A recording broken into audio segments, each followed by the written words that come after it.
undefeated in the state of Florida. And part of the reason is Amir Sears. Another week, another play on defense, another play on offense. Interceptions, touchdowns, new celebrations. This kid has to think of different celebrations to do. He's running out of sauce. I tell you what, Buchholz has a 4-star Florida Gator commit, and he shut it down. West Boca Atlantic. Everything's on the line for this team. Undefeated season. Big dreams. Javion Mallory, top 3 kid for sure down here in South Florida. Palmetto trying to get some hardware. I have a special guest, the one and only. It's a hotbed world. Brandon Odoi. Florida high school football is under complete attack, and anybody who doesn't see it isn't trying to focus on what's really going on. Pressure athletics. No pressure.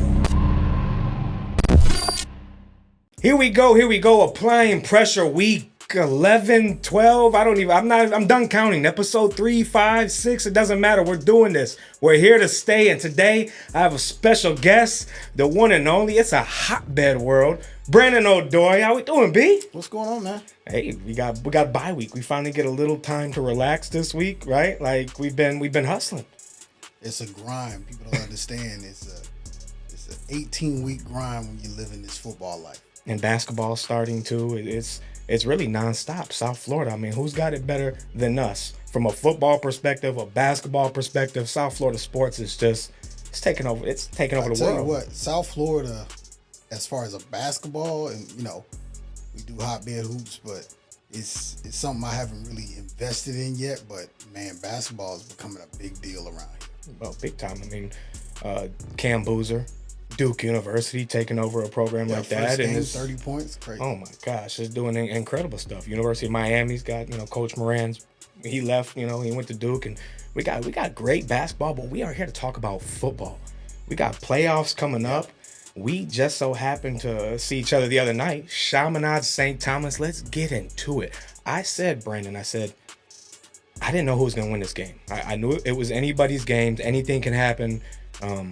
But I did know that whoever limited turnovers, whoever would win that turnover battle probably had the better chance. Could a freshman quarterback come into St. Thomas and beat that program, a freshman? And he looked good, and he is great. But costly turnovers, I think that's what kind of costed this game. Would you see this game?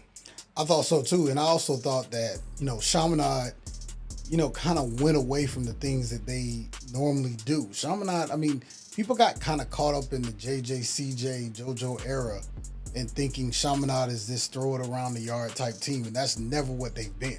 Their trademark has been running the football and having quarterbacks that manage the game effectively. They limit turnovers, and they have really good defenses. And that's what they've historically done.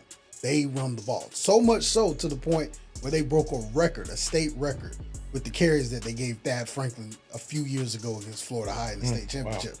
And so to see them kind of be shy on running the ball, especially when they have a lead and it wasn't an offensive outpouring and it just wasn't coming the way they typically get it, that was surprising.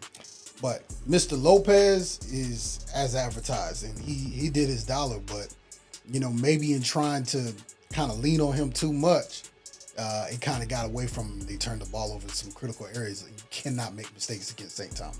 I mean, you're talking Derek Cooper, usually 2-3 touchdowns by the first half. He didn't score against the St. Thomas team. I mean, 5 got off, broke a great tackle, went down the sideline, so they scored there. Had some, and then some he drop didn't play balls. again, which is crazy. Yeah. I said that it's hard to manage so much talent. I mean, they've probably got 4 or 5 3-star plus receivers. They've got a couple of running backs too. Every division, every this is a weird team in that every wide receiver they have is P4, not Division 1, P4. Isaac, number 3, he'll be a P4 kid. Lopez, great. You know what I mean? Even the tight end, like, he's going to be a big-time kid. Everybody they have has P4 credentials. Yeah. So you have one of the most elite receiving cores that you can have. And then your backfield is nice. You've got 2 very solid 1-2 guys. Cooper, who may be the best in the country. And then you've got Arwin Jackson. And then behind him, you have Lee Prince, which is 5. He averages about 4 carries. He's got over 500 yards for the season. So you got good problems to have. You have a really strong quarterback, a really strong, young true freshman. But with true freshmen, you got to guide them. And that was the type of atmosphere in the game. It wasn't even the biggest game. It should have been a bigger game to me. I think the fact that it was on Halloween kind of, hurt us with the crowd. But, the Chaminade fans were there in full. St. Thomas students didn't really show up. Oh, the kids were into it. They knew what was on the line. It's bragging rights, but right? the players and the intensity, and you saw it after the game, people had to be separated. It meant something. Absolutely. That was for the crown of Broward Private. Absolutely. And Broward Private has run Broward County for the past 10 to 15 years. Yeah. You're talking about U School, Cardinal Gibbons, American Heritage, Chaminade, and St. Thomas. Usually the king. Yeah. And so St. Thomas losing last year down at FIU, you knew they were hosting this game. Yeah. They were going to do whatever they had to do to try to win this game.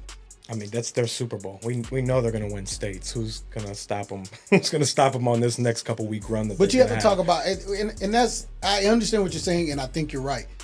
But St. Thomas wins because they are programmed. And what happens with programs is the longer you go during the season, the harder they are to beat. And that's why when Chaminade had the lead, they shouldn't have just been, capricious with it. Like, they should have kept the ball on the ground maybe a little bit more. You got the lead against St. Thomas, and you're on the road. Yeah, you're a Broward County team, and it's not that far away from where you are, but you have to consider the circumstance. Yeah.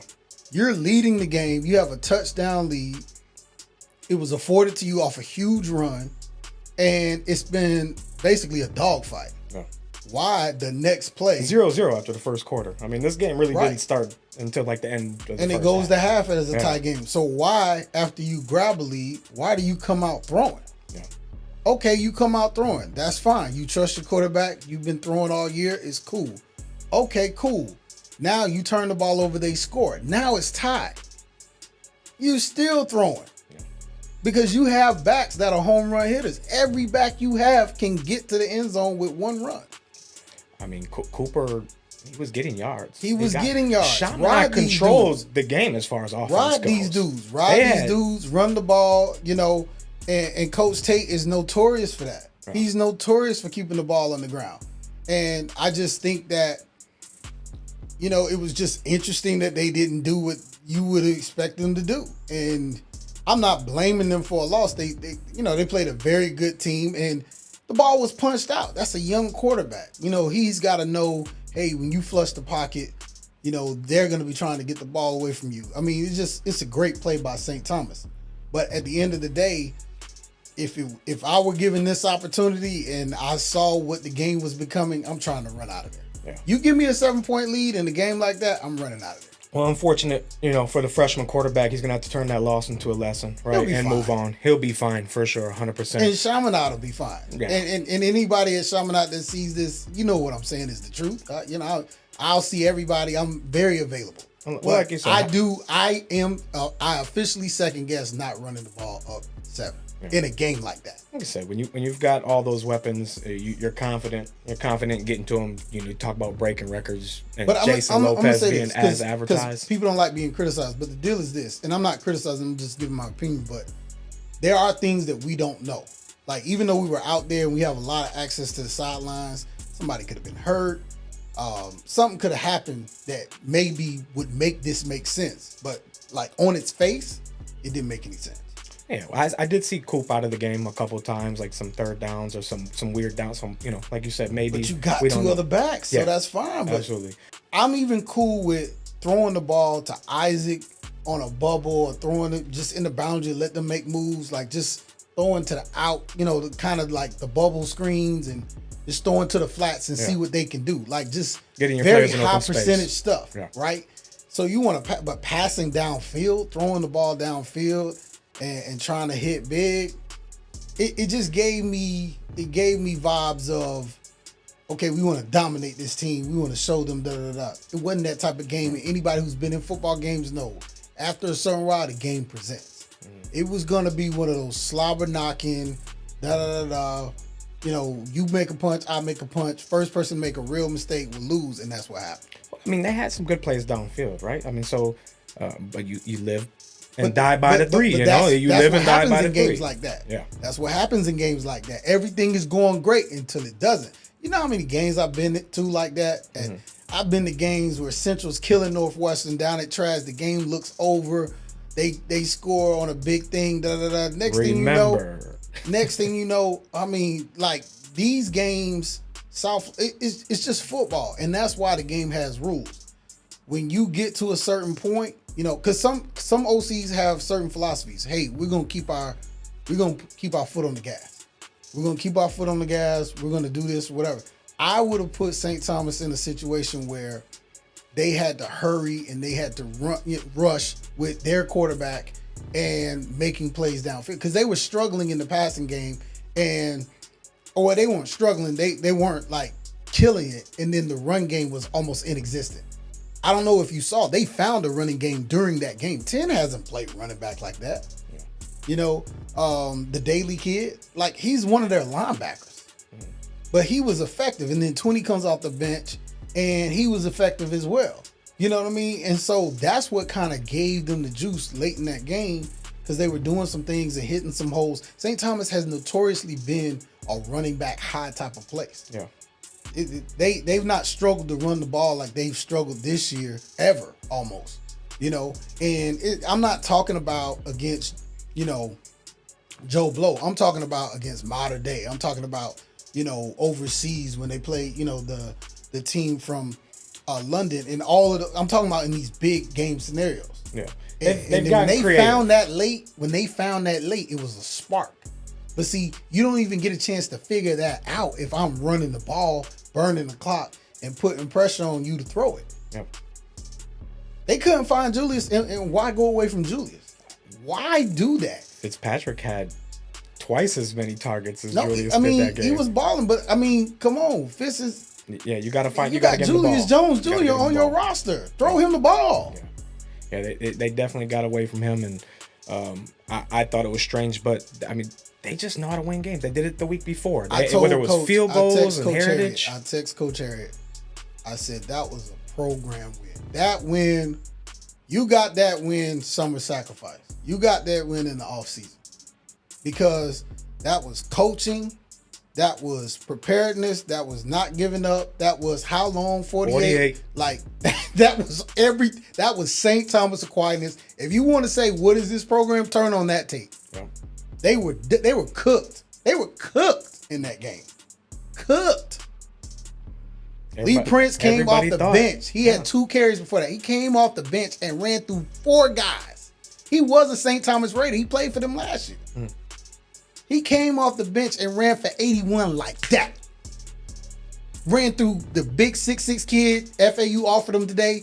He ran through a couple of their linebackers. They know that he used to play there. They know how fast he is. They knew it was a wrap. But on the line, you go back and look at the tape. Look, they're grabbing at his ankles. Then he put his hand down and basically did a push-up with one hand.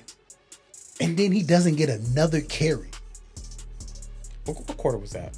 That was late though, right? That was like third quarter, almost fourth. Yeah. Right before the fourth quarter. And I don't have a problem with him not getting the carries, but somebody should. They kind of tease with, you know, Derek Cooper. And he broke a big run. Remember, we were down in the corner. He broke a run to like the 40, and then they went away from break. If you give him the ball, and they went away from it. He's gonna break 1 of 3, 1 of 4. You know. So but again, I don't know everything. I was just like, I don't know. I probably would have ran the ball a little bit more for me. But so again, let's transition a little bit because like we said, the game is inconsequential. It's really a bragging rights game. It's really who's the king of Broward private game. In the grand scheme of things. Outside of those 2 things, the game doesn't matter. But that matters. It matters to us. We want to be there. That's on our calendar. That game. That was a big game. That was a big game. And we don't get very many big games anymore. We don't. And that's why I want to kind of talk about people got their top 5s, right? Miami Northwestern, Chaminade St. Thomas, Miami Central.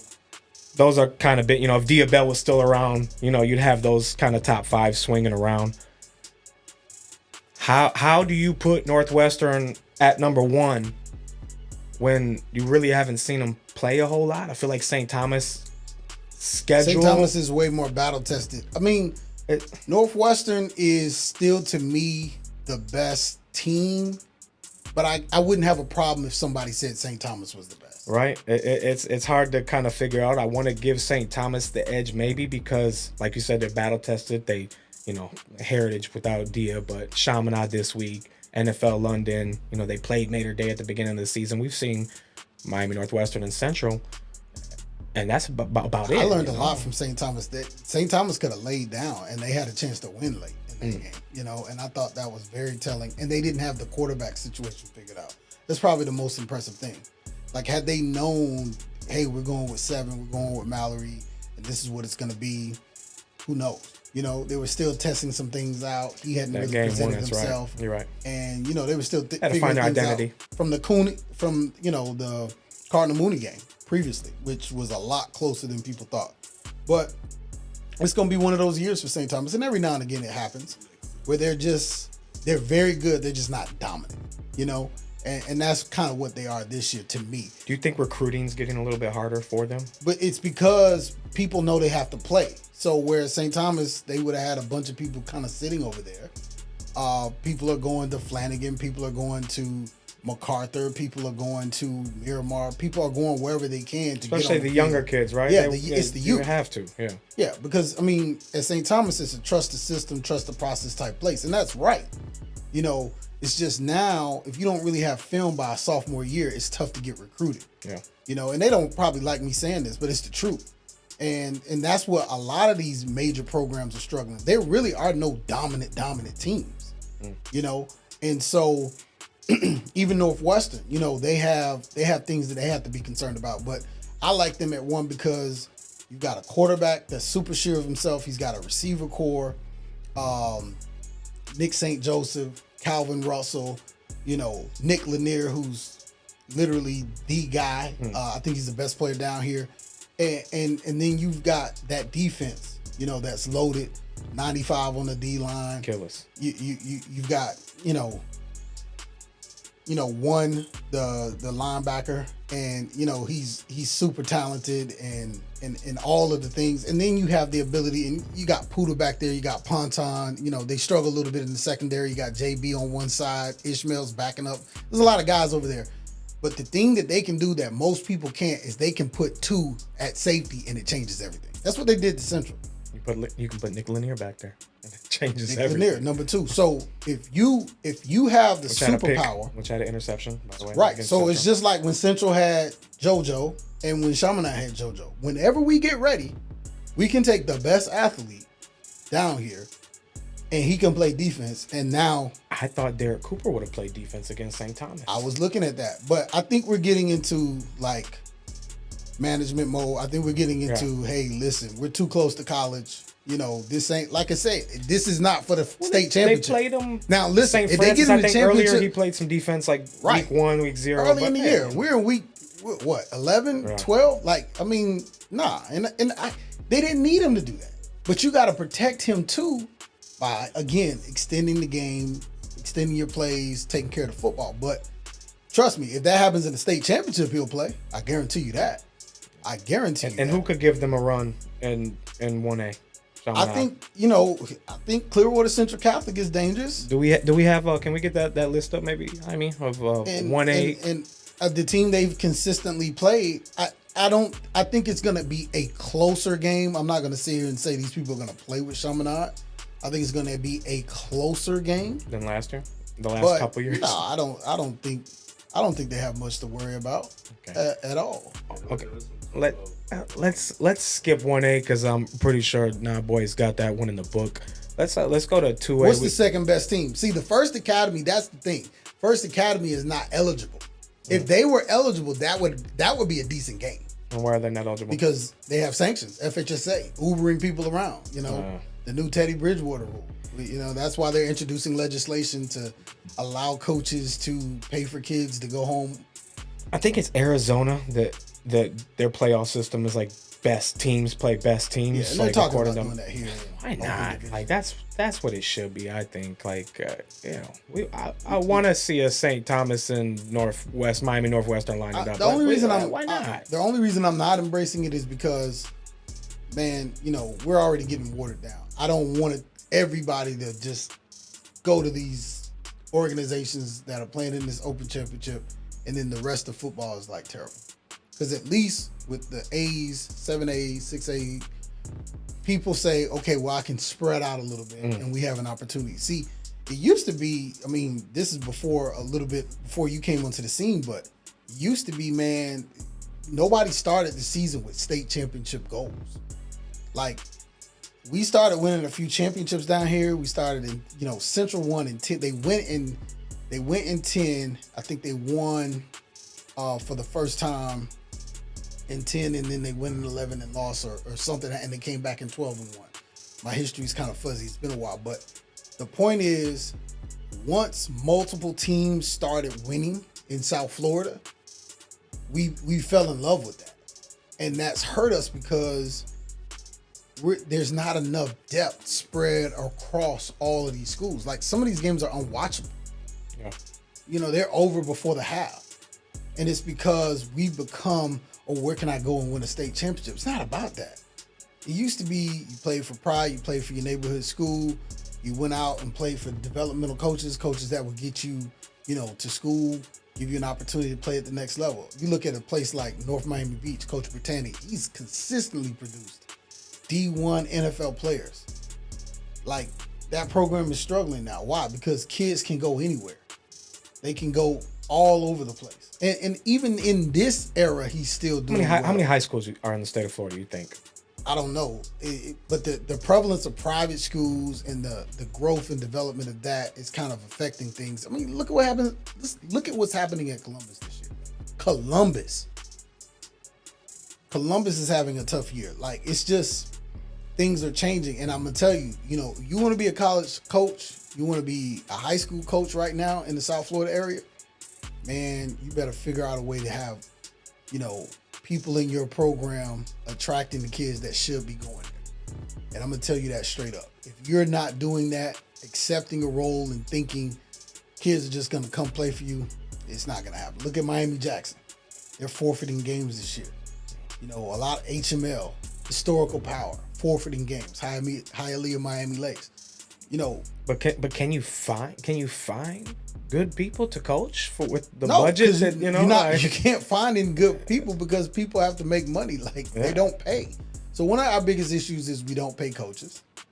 And when you don't pay coaches, you don't give people the incentive to go places and start programs or keep programs alive and build and develop. So we've lost a lot of our good coaches because they had to go get jobs in the private sector because they have, families that they have to take over. I've known some coaches that went up to like Georgia or moved to other states. We've lost coaches to Georgia. Yeah. Like, that's like the new thing here. Win a little bit, so a Georgia school will give you a telephone call. I had a coach that, it will remain anonymous, but a coach at a prominent school right now doing very well talked to me about coaching in Georgia. Like, Florida high school football is under complete attack, and anybody who doesn't see it isn't trying to focus on what's really going on. But we're enjoying every opportunity we have. That's why that game Friday meant so much, because it's like, man, we used to have a game like that every week or every other week. Yeah. Now it's like, man, we get Northwestern Central, Chaminade, St. Thomas.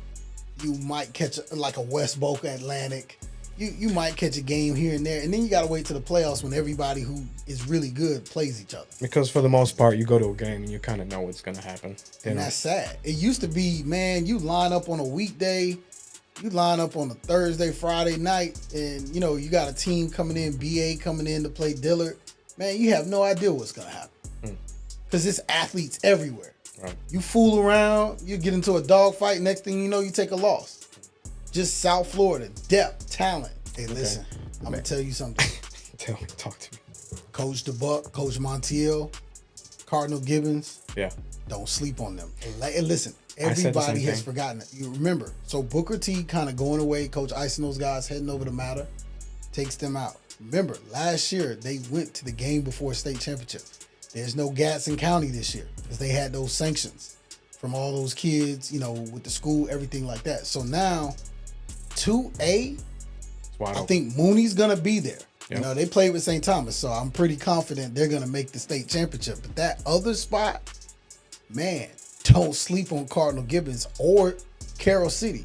I think it's going to come down to those two schools. They're going to play each other in the regional final, and the winner's going to go to state. That's what I think too. And both teams have had some tough games, right? They had some respectable Gibbons games. is battle tested. I mean, they took McCarthy to the wire, which you would say, why is McCarthy playing? McCarthy's good. We'll get to that later, but McCarthy's really good. Yep. And at the end of the day, you know, they're well coached, but you have to understand, Gibbons has been there, done that. Not with this group of kids. These coaches, but with that foundation, that foundation, that support structure, they know what a state run is like. It's been a few years. It's been about 10 years, but they know what a state run is like. They know what to do. They know how to prepare. Like they get it. Everybody over there gets it. And they're battle tested.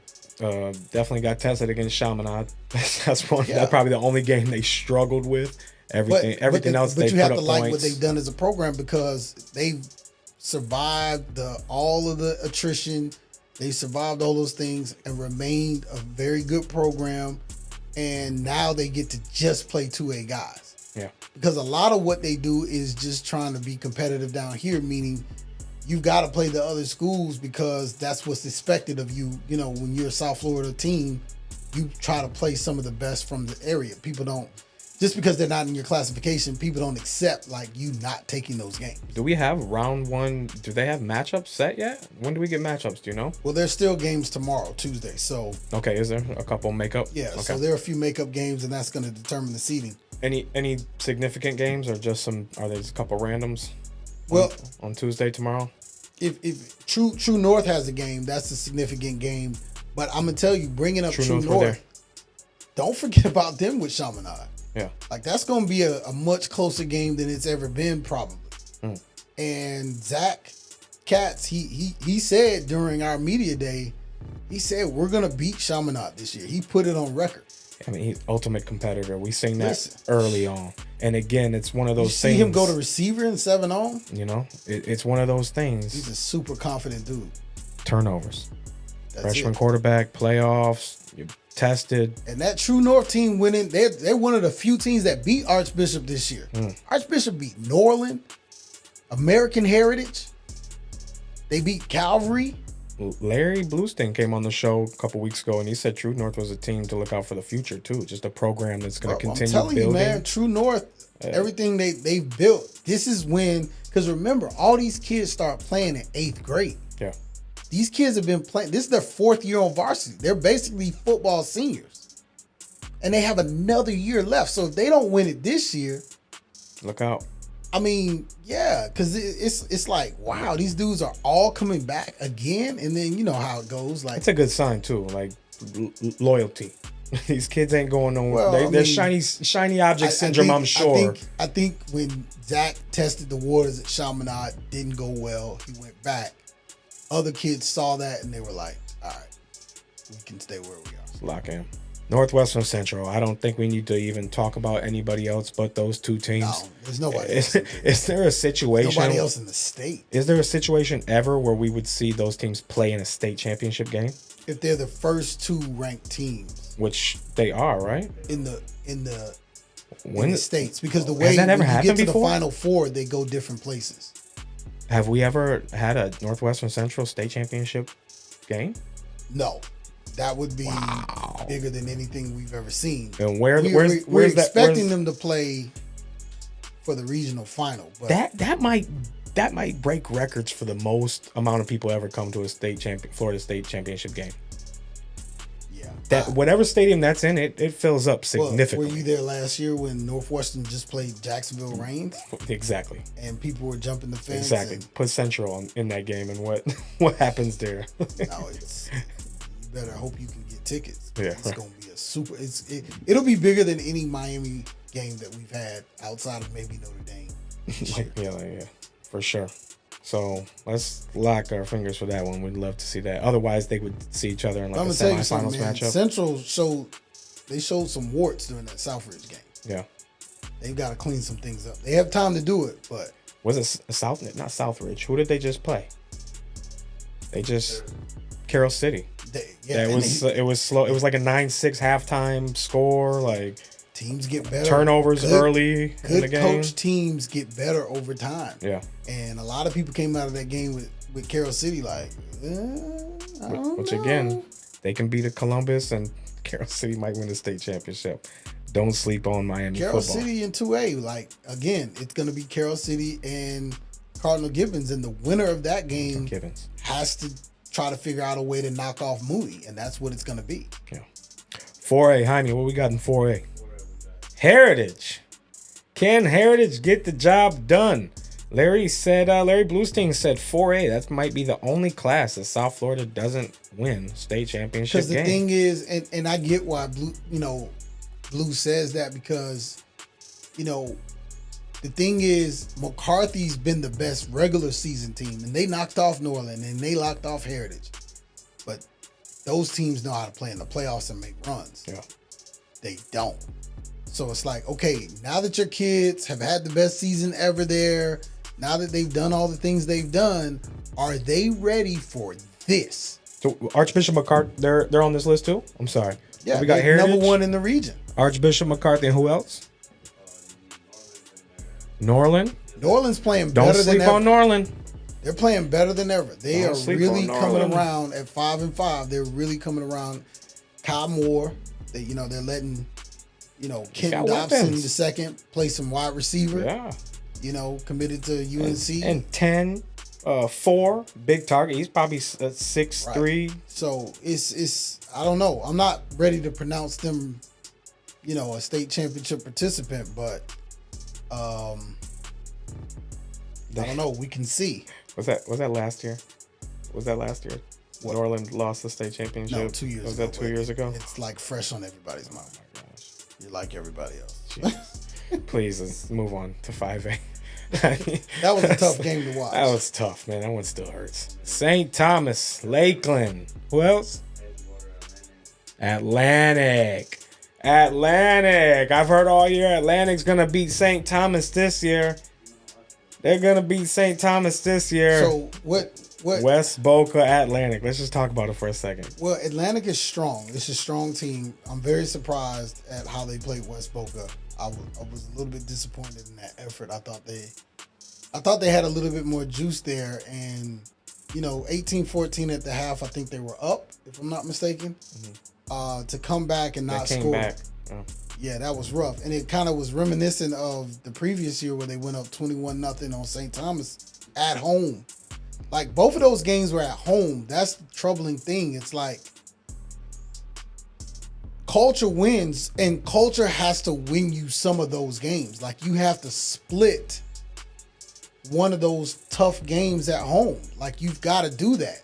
And here's the thing. I think I'm not sure with losing to West Boca, do they lose the number 1 seed in the region? That's what I was just getting ready to ask. Because they got to try to figure out how to get St. Thomas in those white jerseys. That's the only time they're vulnerable. Yeah. They got to try to figure out how to get St. Thomas in the white. Get them in the white. Get them on the road. Let them look at their jerseys and see that there's dirt somewhere. And, okay, this might be a game. But, I mean, last year, man, 21-0, Teddy Hoffman, like, this game should be over. Yeah. And then, yikes. Well, but I'm not going to dismiss them. They scored quick. They're very well coached, Coach Murray. And this is a team that has you talk about coaching talent. It's not always about your player talent. Your coaches have to grow and develop also. Yeah. So your coaches, the more deep runs they make, the more they coach together. It's about trust in these playoff games, because it's like, I got to stay out of your business. Offensive guys got to stay out of offense, stay on offense. Defensive guys got to stay on defense, or they got to work together. Hey, this is what we see is that they're doing. This is what's not working. So they get one more year of this, but we get a chance to see where is Atlantic, because again, this is year to year. It's like the transfer portal age in high school. People don't have to stay put. Yeah. They can get up, pick up and run. It's open enrollment. So we'll find out. They come, they go, they leave, they come back. It's going to be hard to beat St. Thomas. But I'm telling you, as hard as it is, if you get a lead on St. Thomas, man, you got to try to find a way to press it. You cannot get complacent. You can't start making mistakes. You can't start pretending like the game is over. You just can't do that. They're just never going to give up. There are 50 coaches over there. Somebody is paying attention to everything you're doing. Every detail. They're 50 coaches, but they're coaching. They're not just, everybody's playing their role. Everybody has a role. The special teams guys get the special teams ready. They're not focused on defense. They're not meddling over here on offense. They're not fooling around and just want to walk around with, Nike gear on. Everybody has something they're doing. Stations, right? There's a system even on the sideline. It's There's a system. in Certain place. guys don't go past certain places. Nope. It's a well-oiled machine. I say it's the best program in America. People get offended when I say that. Prove me wrong. Give me a better program in America than St. Thomas Aquinas. Show it to me. IMG, where you go out and recruit the best players. Better players. Program? No, they have a new head coach every 2 years. I think this St. Thomas team lacks the amount of talent that it usually has and has had in the past 10 years I've been doing this. I've kind of seen. But you know what? You know why? You know why? I have a theory for this. People don't want to work, and there are no shortcuts on Davie Boulevard. Nope. Forget you. You win a game Friday night. See you in the morning at 9 a.m. on Saturday. Probably earlier than that. And that's standard. It does not change. 6 a.m. practices. You got to be there. Everybody's not signing up for that. So as kids stop playing football, this new generation, they don't want to, they AI their lives away. They're not even writing their own papers anymore. You can Uber now. Everybody's got a cell phone. It's just a different day. Convenience. So why go play for a program that's going to hold me accountable from the word go? Where coaches preaching about, godly values and I got to actually be a good person. And that's required. Yeah, that's why they're not getting, to me, maybe I'm wrong, but you got to want to be there. Because if you don't fit in, you'll stick out like a sore thumb on Davie Boulevard. They don't cut corners. And they're still the leading program that produces the most amount of NFL talent. And you wonder why. You go. Go, baby. We go. 5A? What, 4A? We went through 4A. We're on 5A. We're on 6A? 6A is to interesting. me nice. It's probably the most interesting one. Yeah, I think so. We got West Boca. We got West Broward. We got Southridge. Yeah. Anybody from the north? Anybody contending up north, up down? Buchholz. Okay. They had a big win against Cardinal Newman. Big win against Cardinal Newman. We Newman. didn't mention Cardinal Newman against Chaminade, but they're a team that you have to think about also. Yeah, they will have to play each other. And they have some good matchups there too. Jaron Hughley. Yep. Linebacker, Auburn commit Adam. He's on in the middle over there. He'd line it up with Cooper. Running back is pretty impressive. Yeah, but Mr. Phoenix. Now, okay, Cardinal Newman, are they the best team in Palm Beach? I guess they beat West. They beat West Boca in overtime. What in Cardinal Newman overtime, and then West Boca bounces back and big win against Atlantic. I want the Dwyer Coach Jack back. Okay. I want the Dwyer Coach Jack back. I want the passion. I want it all, baby. He too calm for my taste. Give me Dwyer Coach Jack. Okay. Then I'll believe. Then I'll be like, yeah. Yeah. New Coach Jack, chill Coach Jack, post-retirement Coach Jack. Not so much. 6A, Jaime. We got, as you said, Southridge, West Boca, West Broward. West Broward doesn't make a lot of mistakes. They're probably the sleeper, but it's West Boca and Southridge everybody kind of has their eye on right now. Last year, they matched up. What do you got to say about that? So West Broward is very well coached. The question I have is, okay, how much participation is Javen Mallory going to have? Because after Nicholas Lanier, I think he's the best player down here. And I think he's they're not even, they don't even use him in the ways that I've seen him play offensively. If you go 7-on-7, they came to my tournament, he caught everything. He's a freak. Yeah. And Miami is getting an absolute steal in him. And he can run the ball, and they have other guys that can run the ball behind him. And he runs it violently. Moran is really developing. I think that's the story of the year. But the question is, can West Boca find anybody to catch the ball? Clancy's down for the year. He's out. Is he out for the year? And so they need people to step up. They need, Caleb Hermé to step up. They need other guys in that receiving Is 5 on the defensive side? Does he play receiver at all? Do we know if he can play both No ways? idea, but this is the thing I'll say. Playoff time, forget all this. I play offense, I play defense. You play football. Teams want to win, put the best players on the field. If you're going P4, you're going Division I, my rule is you need to be playing both sides when the games matter. And that's what this is about. And I would say that for Mallory too. Like, man, when they play Southridge, you better put the best guys on the field because it ain't going to be the same game. Southridge is for real. And Central found that out. They were sleeping on guys. They were sitting their Florida State commit. He went to the locker room, got changed, and got onto the field. Real quick. He was serving a suspension. That's what I heard. James Peroni. Beast. Official. I didn't like him at the end of that Central game. Nah, not at the Was end. he hurt? Nah, I don't know. Again, that's Miami Central. He's my it's a guy big now. game. He's my guy. I think he's the best quarterback in South Florida.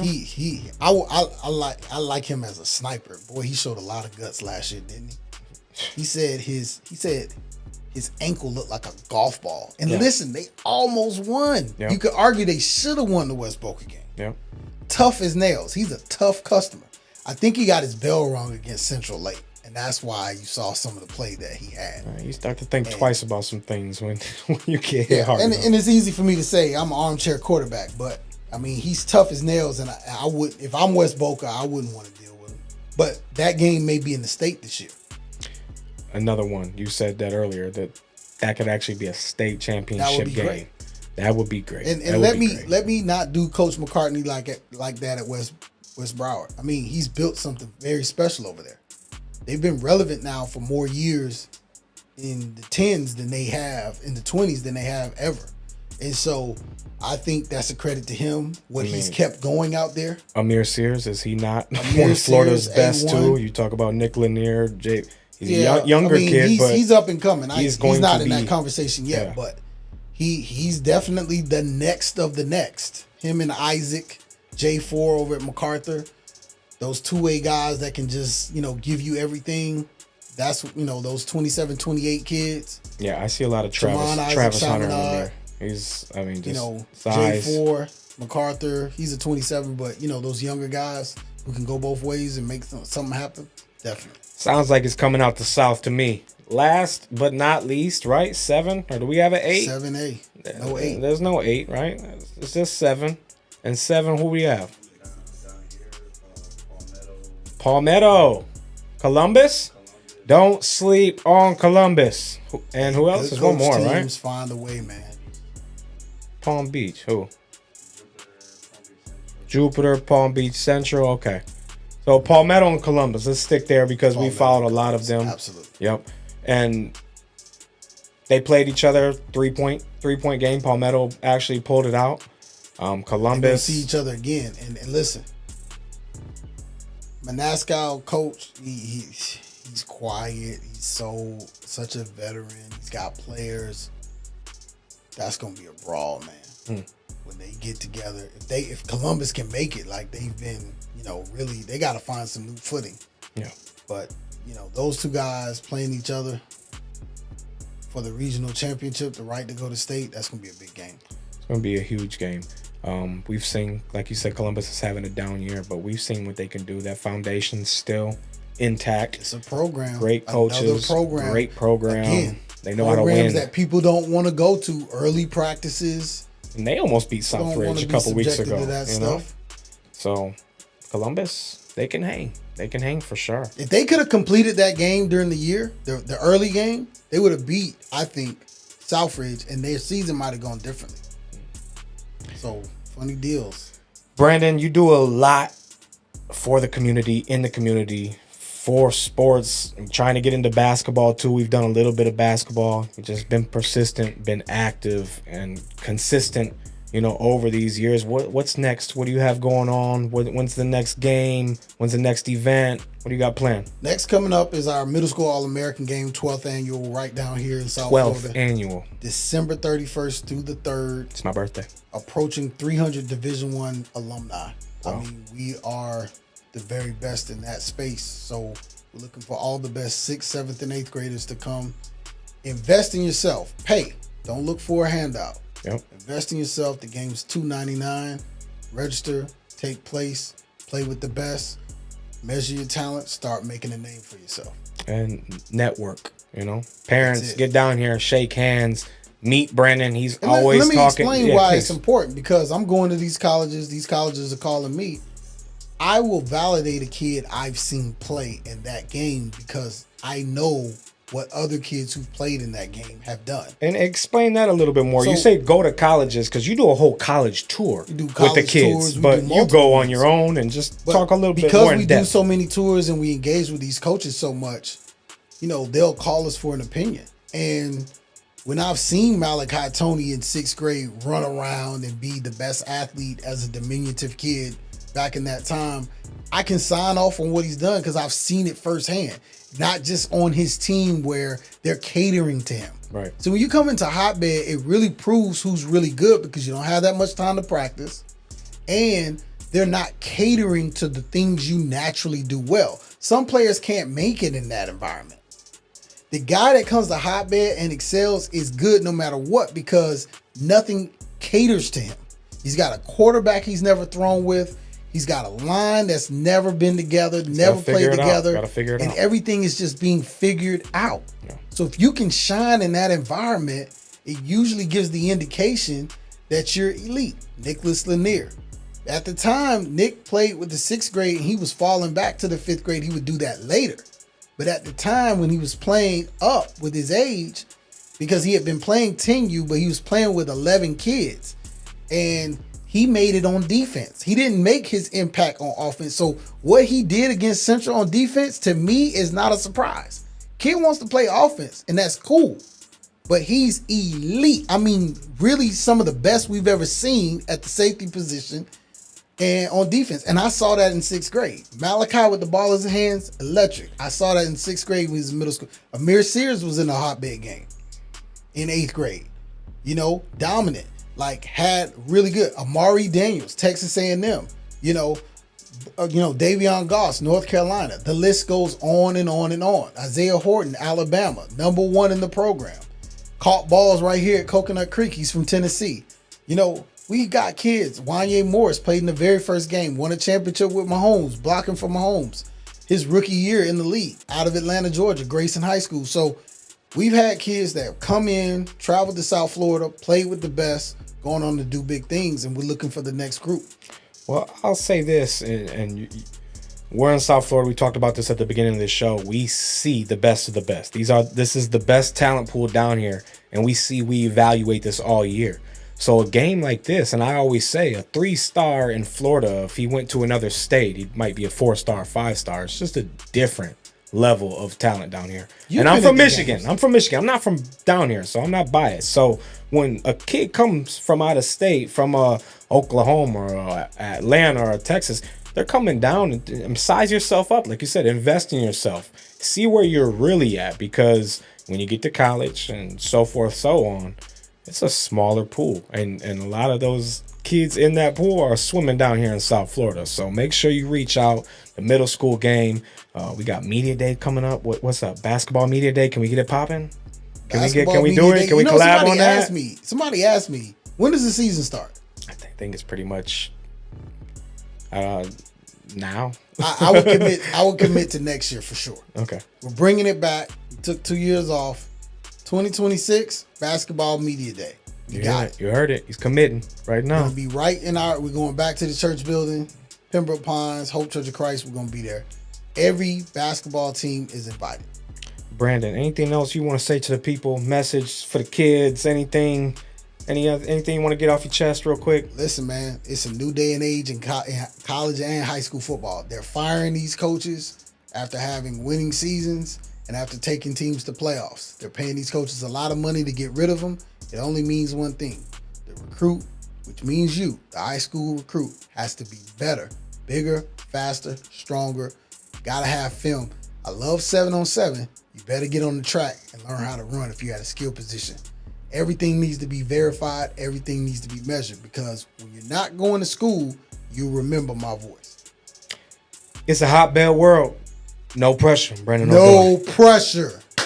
Hey, there you have it. Brandon Odoi, Football Hotbed. Thank you again. Make sure you follow him on Facebook, Instagram, Twitter, all that good stuff. Google it. You'll find it. Not hard to find. Interesting thing about that conversation is it made me think a lot about my top 5. And I usually don't do these, but I am seriously thinking about it. And right now I would probably say St. Thomas, Miami Northwestern. I don't know who I'd put at that one spot right now. But if you would like to see my top 5 at the end of the season after state championships, I might just do a top 5. I think we're going to do it. Let's get into some takes. All right, make sure I'm saying this right. Bishop Verot against Palmetto. Palmetto looking for a little state championship run. They're ring chasing. Palmetto trying to get some hardware. Final score on this one, 20-10. Let's look at some of these plays. We got a big blur here, big time blur. Mr. Andre Bailey took, correct me if I'm wrong, but what does this say? Cornelius Miller Jr. I think I said that right. Blur! Huge play for the Panthers. Now, I'm not sure if this was a 2-point conversion or what. Maybe they could have went up another touchdown here. But look at this. They went for the fake Tim Tebow. Intercepted on the goal line. Not sure if that was a 2-point conversion or touchdown. I'd have to check with our production team. But either way, Panthers missed out on an opportunity there. Big play. Varian Terry, another kid. I'm going to call him Varian Scary Terry. This is another kid right here who's been eating all season long. He gets in the end zone easy right here. Palmetto wins 20-10. I tell you what, we don't talk about this kid enough, but Andre Bailey's been making plays dual threat wise, both ways. With his arm, with his legs. He gets in the end zone. He scores with his Palmetto team. They're a dangerous team. They beat Columbus by 3 this year. State championship run. I don't know, Panther. Let's see what the Panthers can do if they can pull it out. Playoff time coming soon. I know we talked about this one a little bit earlier, but let's talk about it a little bit more in depth. West Boca Atlantic. Everything's on the line for this team. Undefeated season. Big dreams. We just had Pedro on here last week. He had mentioned 15-0. That no longer is possible. State championship is still maybe a possibility. You have to get through St. Thomas. But let's talk about this game. Javion Mallory, Brandon said it earlier, maybe the second top 3 kid for sure down here in South Florida. Just an absolute animal. He did it the week before too. He almost won that Cardinal Newman game in overtime. Then he comes back with a performance like this. 230 yards rushing. 2 tutties. This Miami commit, I know Miami can't wait until next year, especially after what had happened was, I don't even know if we can do a Miami Hurricanes take this week. But back to this boy right here. Javion Mallory is a true back. He is the real deal. Certified. West Boca can repeat this year, but it's not going to be as easy as it was last year. We've got some really good matchups cooking up come playoff time, and we'll see who wants it more. Final score 31-14, but another team that's in this division as well, making a state championship run, West Boca may have to run into Buchholz. I tell you what, Buchholz has a 4-star Florida Gator commit, and he shut it down. A team that West Boca just played. Cardinal Newman, another respectable team, as Brandon mentioned earlier. Gonna have to run into maybe a Chaminade come playoff team. Not going to be easy, but they have players. South Florida has all the athletes. Every team has a kid that can play Division I and on, if they want it bad enough. Justin Williams put on a show. It was Halloween. He hit the Frankenstein pose. He toe tapped in like MJ first. Who's bad? That boy right there, 4-star. He would have had 3 tutties, but he fumbled on this play. This team is a serious team again.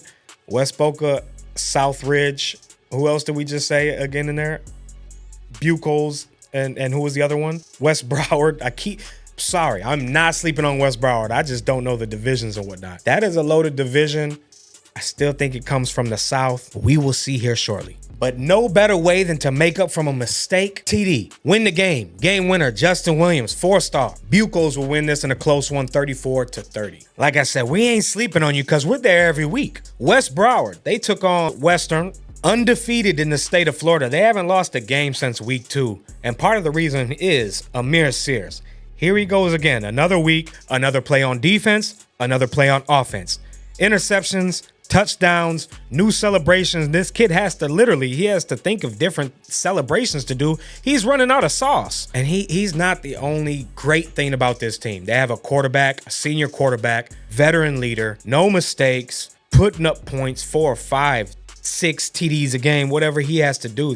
5 touchdowns in the first half a couple weeks ago. Brandon Mincy, he gets everybody involved. We really don't talk about this kid enough. Mr. Cedric Mitchell Jr. Blurski. Last week, he was shoving kids' faces in the ground. This week, no different. Daquan Adderley, he's getting in the end zone every week. Another kid on a West Broward team that can make a run. Everybody has a chance. Who wants it more? What coaches are going to step up and call the right plays? Put the right players in the right situation. Hopefully, you start seeing some of your better players throw them on defense if you need to. Win football games. Who's going to win football games? Who wants it more? Who can handle the pressure? Final score on that one, 35-7. Hey, that does it for another week of applying pressure. We'll see you again shortly. We're going to let you know as soon as we know. When we get the schedule for the football playoffs and we see what's what, we're coming on ASAP. We'll talk about it. We'll bring in some guests. If you want to see someone specific on the show, let us know. Who do you want to see? Who should we bring on next? Miami football, we'll skip that this week. We'll see y'all soon. Yeah, producer said thumbs up. Okay.